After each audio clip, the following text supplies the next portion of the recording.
Sir నమస్కారం sir. నమస్తే.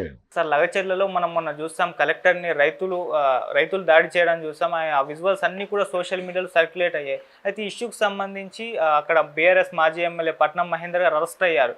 ఇప్పుడు ఆయన రిమాండ్ రిపోర్ట్లో కొన్ని సంచలన విషయాలు అయితే బయట పెడుతున్నాయి సార్. అది ఈ ప్లాన్ వెనుక, ఈ దాడి వెనకాల కేటీఆర్ గారు ఉన్నారు, ఆయనే ప్రధాన పాత్ర పోషించారు, ఈ విధంగా కలెక్టర్ పైన దాడికి ఆయనే ఉసిగొల్పారని చెప్పేసి వార్తలతో ప్రచారంలో ఉన్నాయి. అయితే బీఆర్ఎస్ వాళ్ళు ఏమంటున్నారంటే ఈ విధంగా ఇరికించే ప్రయత్నం చేస్తున్నారు, కేటీఆర్ గారు అరెస్ట్ చేయడానికి ఇటువంటి ఆరోపణలు చేస్తున్నారని వాళ్ళు అంటున్నారు. ఏం జరగచ్చు అంటారు సార్? దీని గురించి ఏం చెప్తారు మీరు? ఏమీ జరగదండి. కేసులు పెట్టుకోవచ్చు, ఆ రైట్ ఉంది వాళ్ళకి, ఎందుకంటే వాళ్ళు ప్రభుత్వంలో ఉన్నారు కాబట్టి. ఓకే. రెండోది, ఇప్పుడు తెలంగాణలో అధికారంలో ఉన్నది కాంగ్రెస్ ప్రభుత్వం అని చాలామంది భ్రమపడుతున్నారు, కానీ అది కాంగ్రెస్ ప్రభుత్వము కాదు. అదేదో పైకి ఖద్దరు లోన కాషాయం వేసుకున్నటువంటి ఒక ప్రభుత్వం నడుస్తోంది అక్కడ. కేంద్ర ప్రభుత్వం తాలూకా నీతి ఆయోగ్ అనేటువంటి ఒక కార్యక్రమం ఉంది. దాని ఎక్స్టెన్షన్ ప్రోగ్రామే ఇక్కడ హైడ్రాలు, ఈ లగచర్లలు, ఇవన్నీ కూడా. అంటే కార్పొరేట్ల కోసం భూములు ప్రొక్యూర్ చేసి ప్రభుత్వ భూముల పరిరక్షణ కార్యక్రమాన్ని ఒక మహోద్యమంగా నిర్వహించటం అనేది కార్యక్రమం. అది కేంద్ర ప్రభుత్వ నిర్దేశిత కార్యక్రమం. ఆ నిర్దేశిత కార్యక్రమాన్ని సుగ్రీవాజ్ఞగా స్వీకరించి రేవంత్ రెడ్డి గారు అమలు చేస్తున్నాడు. ఇక్కడ ఫార్మాసిటీ అనే పేరుతో హైదరాబాద్ శివార్లలో ఇచ్చినటువంటి ఒక జీవో, ఇది మన రామానుజ విగ్రహం పరిసరాల్లో ఇచ్చినటువంటి భూములు, ఆ ఫార్మాసిటీ అనేటువంటి దీన్ని క్యాన్సిల్ చేసి, ఎందుకంటే అది హైదరాబాద్ శివార్లలో ఉంది కాబట్టి అది ఇంకే దేనికైనా ఉపయోగించవచ్చు అనే ఉద్దేశంతో అది పూర్తి స్థాయి ప్రభుత్వ భూమి. ఓకే. దాన్ని హోల్డ్ చేసి, ఏది ప్రభుత్వ ఆస్తుల పరిరక్షణలో భాగంగా దాన్ని హోల్డ్ చేసి పంట పొలాల మధ్య ల్యాండ్ పూలింగ్ ద్వారా భూమి తీసుకుని ఫార్మా కంపెనీలకు ప్రామిస్ చేస్తున్నారు. వీళ్ళు ప్రభుత్వం ప్రామిస్ చేసింది, ఈ ప్రభుత్వం కాదు. గత ప్రభుత్వాలు చేసిన ప్రామిస్ని కూడా వీళ్ళు హానర్ చేయాల్సి ఉంటుంది. అందులో భాగంగా హానర్ చేస్తూనే ఈ క్లస్టర్ల ఏర్పాటుకు రంగం సిద్ధం చేశారు.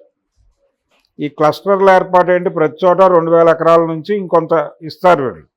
దానిలో ఒక ఫార్మా ఎస్టాబ్లిష్మెంట్ జరుగుతుంది. జరిగితే పొల్యూట్ అయిపోతాయి గ్రామాలు, జలాలు, భూములు పొల్యూట్ అయిపోతాయి అనేటువంటి భయం జనాల్లో ఉంది. అందుకని అబ్జెక్ట్ చేస్తున్నారు. పైగా వచ్చేవి మెడికల్ కంపెనీలు, ఫార్మా కంపెనీలు, అవి విపరీతంగా రసాయనాలను వాడతారు వాళ్ళు. అవన్నీ ఎక్కడ ఇంకుతాయి అనేది ఒక ప్రశ్న. పర్యావరణ సంబంధమైనటువంటి తలనొప్పులు తలెత్తే అవకాశం ఉంది అనేది. ఇదేదో లాభాల్లో వాటా పంచే వ్యవహారం కాదు. మీకు ఉద్యోగాలు కల్పిస్తామని చెప్తారు ఇనీషియల్ స్టేజ్లో, కానీ ఉద్యోగాలు ఎవరికి ఇస్తారు? లోపల ఉద్యోగాలు స్కిల్డ్ లేబర్కి ఇస్తారు. గ్రామీణ వాసులకు స్కిల్ ఉండే అవకాశం లేదు ఆ ఏరియాలో. కాబట్టి వీళ్ళకి ఏ ఉద్యోగాలు వస్తాయి? స్వీపర్ ఉద్యోగాలు, గేట్లు తీసే ఉద్యోగాలు వస్తాయి. ఓకే. అవి గ్యారంటీగా చూపించి 1000 ఎకరాలు వీళ్ళు దండేసుకుంటున్నారు. ఎంత దుర్మార్గం ఇది! జనాలు అందుకు తిరగబడ్డారు. అది ఒక పార్టీ ఉందని వీళ్ళు ఆరోపిస్తున్నారు, ఆపాదిస్తున్నారు. అది బీఆర్ఎస్ డిజైన్డ్, జనాలు అనుకూలంగా ఉన్నారు. మేము చేయబోతున్నటువంటి ల్యాండ్ పూలింగ్కి ప్రజలు అనుకూలంగా ఉన్నారు, బీఆర్ఎస్ వాంటెడ్గా రెచ్చగొట్టలేదు తప్ప వాళ్ళు రెచ్చిపోవట్లేదు అనేది ఎస్టాబ్లిష్ చేయడం కోసం కేటీఆర్ని టార్గెట్ చేస్తున్నారు. కేటీఆర్ని కేంద్రంగా మార్చేస్తే కేటీఆర్కే దిక్కులేదు, మీకు ఎలా ఉంటుంది? కాబట్టి జనాల్ని టెర్రరైజ్ చేయడం కోసం కేటీఆర్ అరెస్ట్ మీద ఒక సినిమా నడుపుతున్నాడు రేవంత్ రెడ్డి గారు.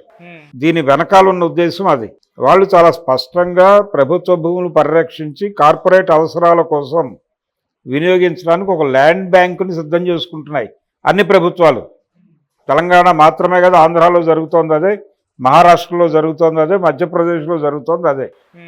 నీతి ఆయోగ్ అని ఒక ప్రోగ్రాం ఉంది వాళ్ళకి, దాని రిఫ్లెక్షనే ఈ హైడ్రాలు ఇవన్నీ. కాబట్టి తెలంగాణలో రాజ్యం చేస్తున్నది భారతీయ జనతా పార్టీ పాలనగానే అనుకోవాల్సి ఉంటుంది. అది కాంగ్రెస్ పార్టీ పాలన కాదు. కాంగ్రెస్ పార్టీ గతంలో అనేక సందర్భాల్లో అధికారంలో ఉన్నప్పుడు ఇలా వ్యవహరించలేదు. కాంగ్రెస్ పార్టీ వ్యవహార శైలికి భిన్నమైన వ్యవహార శైలిలో ఇప్పుడు తెలంగాణ కాంగ్రెస్ నడుస్తోంది. కాబట్టి ఈ మొత్తం స్కీమ్ని ఆ కోణంలో అర్థం చేసుకుంటే తప్ప వాస్తవం ఏమిటో తెలియదు. అది గొడవ. సార్ ఇప్పుడు దీన్ని బీఆర్ఎస్ అంటే రైతుల పక్షాన్ని నిలబడి ఫైట్ చేసే ఒక అవకాశాన్ని వాళ్ళు కోల్పోయారన్నట్టుగా చెప్పుకోవచ్చు సార్. అంటే ఎక్కువ వాళ్ళు వెళ్ళలేదు ముందుకి అని. ఇక్కడ ఆ రోజున బయటకు వచ్చింది రైతులే, అది అన్ని విజువల్స్లోనూ స్పష్టంగా ఉంది. అవును. ఒకవేళ చెప్పారు అనుకుందాం, చెప్పే హక్కు ఉందిగా రాజకీయ పార్టీకి. మీరు ఒక ప్రాజెక్టు తెస్తున్నారు ఒక ప్రాంతానికి, ఆ ప్రాజెక్టుకి సంబంధించిన మంచి చెడు ప్రజలతో మాట్లాడే హక్కు ఈ దేశంలో రాజకీయ పార్టీలకు ఉందా లేదా? ఉంది. ఉన్నప్పుడు ఒకవేళ అదే చేస్తే తప్పేంటి? మీరు సమాధానం చెప్పండి. అరెస్టులు ఎందుకు అరెస్ట్ చేయాలి? పొలిటికల్ క్రిటిసిజం మీ మీద వచ్చినప్పుడు మీరు ఒక పొలిటికల్ స్టేట్మెంట్ ఇచ్చి ఒక శ్వేతపత్రం సమర్పించండి ప్రజలకి.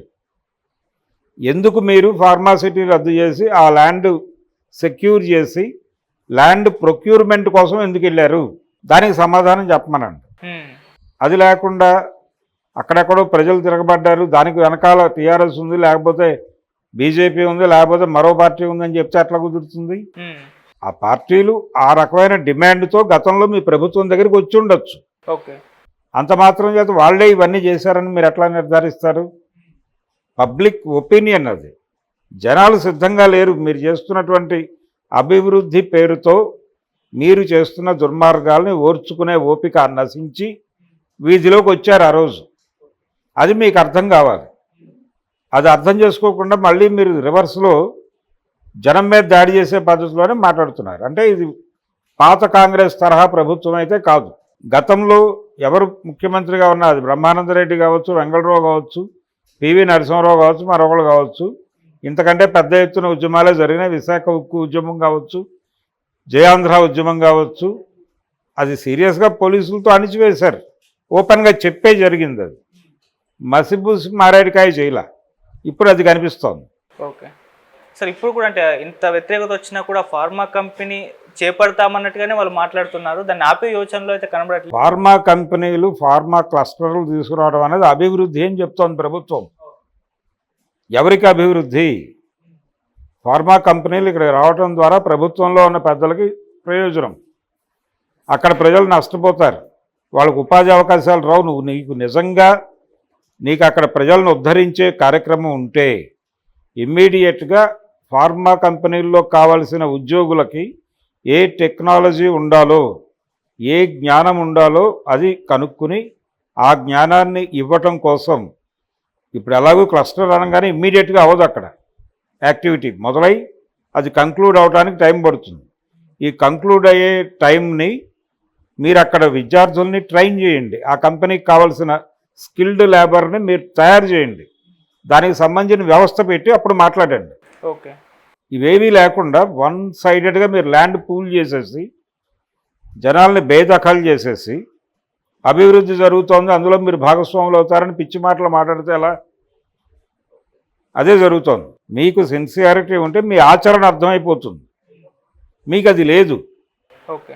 కేవలం బుకాయింపు రాజకీయాల మీద కథలు నడుపుతున్నారు.